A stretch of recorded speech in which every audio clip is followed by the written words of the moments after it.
নমস্কার, welcome to my channel সমশীল শ্রী শ্রী রাধাকৃষ্ণ গোপাল শ্রীমদ ভগবদ্গীতা। আজ 12 জানুয়ারি 2026 আমি বৃহৎ সচিত্র বিষ্ণুপুরাণ প্রথম খণ্ডের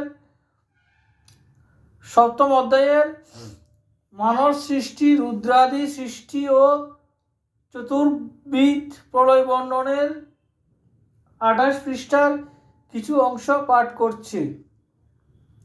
শ্রী শ্রী বিষ্ণু পুরাণ কি জয়, শ্রী শ্রী রাধাকৃষ্ণ গোপাল শ্রীমদ ভগবদ্গীতা কি জয়।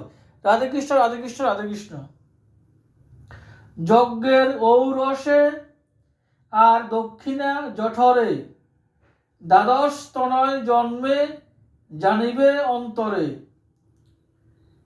স্বয়ম্ভূ মনন্তরে সেই পুত্রগণ জাম নামে খ্যাত হয় এ তিন ভুবন।